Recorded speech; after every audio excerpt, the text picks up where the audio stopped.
একজন উকিলের প্রতি যেন কোর্টে দাঁড়িয়ে কোনো উপযুক্ত প্রমাণ ছাড়াই ধর্ষিতার উকিল যেন একটা প্রশ্ন করে কি, মাননীয় আদালতের কাছে আমি জানতে চাচ্ছি আমরা কি দ্বিতীয় একটি মেয়েকে ধর্ষিতা হবার ক্ষেত্র প্রস্তুত রাখবো নাকি রাখবো না। অর্থাৎ তিনি যেটা বুঝতে চাইছেন, রামিসা তো শেষ, এখন আরেকজন রামিসারিকে আমরা রেডি রাখবো কোনো সোহেলের জন্য। আজকের এই ভিডিওটা সর্বোচ্চ শেয়ার আহ্বান জানিয়ে শুরু করছি। একজন ভাই হিসাবে, বাবা হিসাবে, একজন চাচা হিসাবে, যে যেই পরিচয়, মা হিসাবে, বোন হিসাবে, সবাই সর্বোচ্চ শেয়ার করবেন। আমরা প্রধানমন্ত্রী জনাব তারেক রহমানের কাছে জানতে চাই, আদৌ কি রামিসাকে হত্যার বিচার হবে? আদৌ কি বাংলাদেশ কোন ইতিহাস তৈরি করবে? এনসিপি তারা কি রাজপথে নামবে আরো একটা গণ অভ্যুত্থানের জন্য, যদি রামিসার হত্যাকারী সোহেলকে প্রকাশ্যে সারা বাংলাদেশে প্রকাশ্যে প্রথমবারের মতন একটা ঐতিহাসিক দৃষ্টান্ত স্থাপনের আহ্বান জানাচ্ছি। পলিসিগুলা জানাই দিব যে কিভাবে তাকে শাস্তি দিতে হবে। মাঝে মাঝে কি মনে হয় জানেন, যে যদি কোনো প্রধান বিচারপতি অথবা কোনো মন্ত্রী এমপির তাদের যদি কোনো বাচ্চা নাতি পত্নী যারা আছে তাদেরকে যদি এইভাবে ধর্ষণ করা হয়, তাহলে কি ওই দিনও বিচারিক প্রক্রিয়া এইভাবে চলবে, নাকি ধরেন আন্ডারগ্রাউন্ড ডং দিয়া অথবা আইন শৃঙ্খলা বাহিনী দিয়া ক্রস ফায়ার করে মাইরা ফেলা হবে, হয়তো এটা প্রকাশিত করা হবে। কিন্তু আমরা যারা সাধারণ মানুষ আছি, যাদের ছোট ছোট সন্তান আছে, তারা ভাবি পাশের বাসার ফ্ল্যাটে যেই থাকে এই হারামি, আসলে তার কাছে আমার মেয়েটা নিরাপদ কিনা, এই ভবনটা আমার জন্য নিরাপদ কিনা। সোহেলের সর্বোচ্চ দৃষ্টান্তমূলক শাস্তি দাবি করছে, পাশাপাশি তার স্ত্রী স্বপ্নারও, সেও সমান অপরাধী। আজকের এই ভিডিওতে এই রাষ্ট্রের কাছে প্রশ্ন রাখতে চাই, সাফাবাজি, স্বাধীনতা, এই বংশং সারেন সাইরা মানুষ যেটা চায় এই দেশের ইতিহাসে, এই ডক্টর ইউনুস, সুদি ইউনুস শালার নিজেরা সত্যরা খাইয়া গেলি, কিন্তু তাদের সময়ও ঐতিহাসিক একটা ধর্ষণের ঘটনা ঘটছে। ওই দিনও যদি এই ইউনুস গংরা এই বিচারটা করত যে ধর্ষণের শাস্তি কি হবে, তাহলে হয়তো আজকে রামিসার মতন মেয়েকে জীবন দিতে হতো না। রামিসার বাপ বলছে বিচার চাই না, কেন জানেন? আমরাও জানি বিচার হবে না, আলোচনায় থাকবে 2-4-5 দিন। রাষ্ট্র যখন দেখবে এটা খুব বেশি ভাইরাল, আরেকটা ঘটনা রাষ্ট্র নিজে ঘটাবে অথবা কাউরি দিয়া ঘটাই দিবে, আমরা সবাই সেটার পিছনে দৌড়াবো। কোথাকার রামিসা? এই জন্য রামিসার বাপ বলছে এই রাষ্ট্রের প্রতি ওয়াক্তু বিচার চাই না। আজকে রামিসার বাবা, রামিসা কালকে আপনার মেয়ে, আমার মেয়ে না, এটাকে আপনি ভাবতে পারেন? কথা বলছি আমাদের ছোট্ট একটা শিশু বা একটা ফুল, মিরপুরের পল্লবীতে 7 বছরের ছোট্ট একটা বাচ্চা, মানে এটা তো মহিলা মেয়ে কোনোভাবে, মানে জেন্ডার হিসেবে সে একটা মেয়ে। এতটুকুর বাইরে এই মেয়েটার মধ্যে কি আছে? আর এই যে রিক্সা মেকানিক সোহেল, সেই যে ঘটনাটা ঘটাইছে, আজকে আমরা পুলিশের জবানবন্দিতে দেখলাম, পুলিশের কাছে তার দেওয়া জবানবন্দি, তার স্ত্রী স্বপ্না ঘটনার দিন সকালে তার কৌশলে তার বাসায় নিছে। আমার ধারণা এদের আরেকটা প্ল্যান ছিল, সেটা হচ্ছে অপহরণ করবে, কিন্তু কোথাও না কোথাও যখন পরিস্থিতি বিগড়ে গেছে, এরা করছে কি, তো সেই জায়গা থেকে সম্ভবত প্ল্যান পরিবর্তন হয়েছে।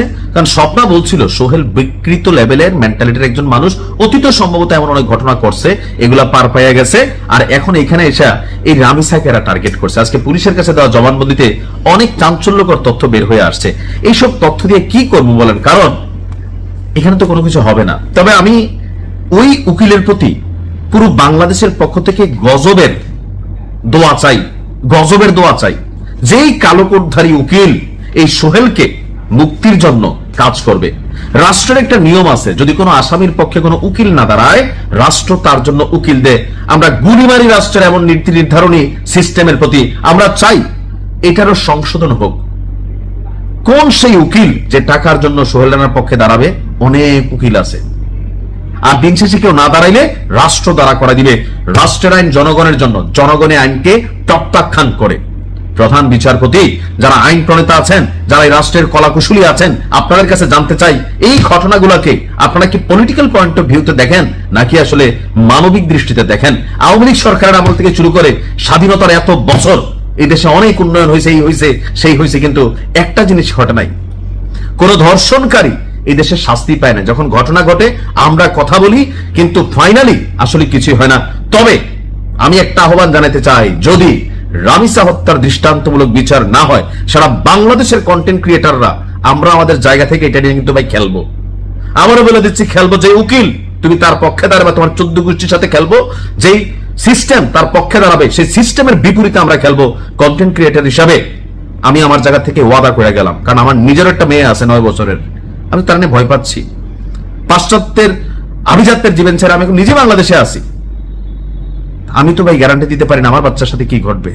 সো আমরা যারা কন্টেন্ট ক্রিয়েটার আছি, অনেকে আমার ভিডিও দেখেন, এটা নিয়ে আমরা কিন্তু একটা মুভমেন্টে যাব, সারা বাংলাদেশ কাঁপাবো। সরকার সাধু সাবধান হয়ে যান, কিন্তু এইটা নিয়ে কোন রকম 900 মার্কা পলিটিক্যাল বক্তব্য দিবেন, বাঙালি এবার জায়গা উঠবে। কারণ রামিসার পর টার্গেট কে? আজকে এই সোহেল রিক্সা মেকানিক, হাজার সোহেল আমার আপনার আশেপাশে ঘাপটি মেরা বৈশা আছে ভদ্রলোকের বেশে, হাজারো স্বপ্ন রামিসার মায়ের সাথে পাশের বাসার ভাবি হিসাবে পরিচয়, আপনি বিশ্বাস করতেছেন পাশের বাসায় যাচ্ছে, এখন না যাইও কি পারবে? কিন্তু ভয় তৈরি করতে হবে। ঘটনা কি করতে হবে? আমরা একটা আইডিয়া সরকারের দিয়া দেই, রেসকোর্স ময়দানে তারা লটকাইতে হবে।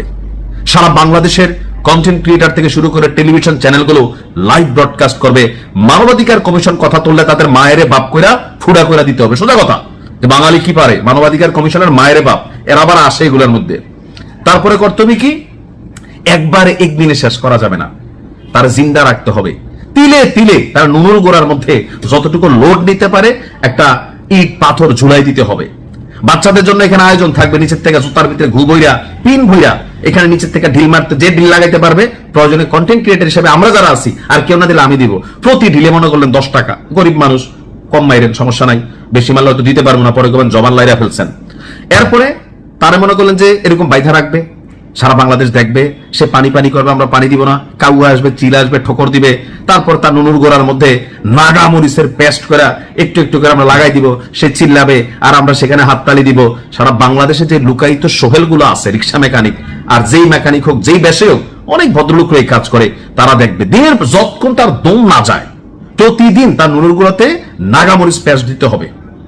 এটা যদি এই বাংলাদেশে একবার করতে পারে, এটা গুলি করবেন, মরে যাবো না ভাই, তার মৃত্যু এত সহজেই দেশ হইতে দিবে না।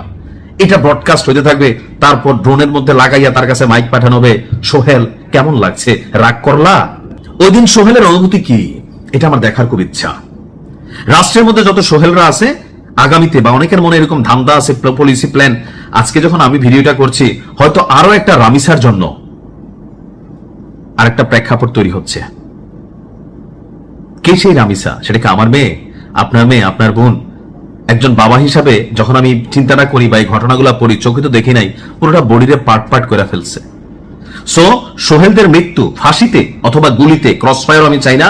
আমি চাই, আমি যেটা বলছি, প্রয়োজনে আরো যাদের কাছে কু আইডিয়া আছে, হ্যাঁ, মানে এরকম ভাবে জীবন শেষ করানোর জন্য, তো আপনারা দিতে পারেন। আমি আবার জানি না ভিডিওটা আবার কপিরাইট খায় কিনা, বা ধরেন ভায়োলেন্স ক্যারেক্টারে যায় কিনা জানি না, তবে আসলে মনের যে ক্ষোভটা আছে পুরোটা এখানে আমি প্রকাশ করছি।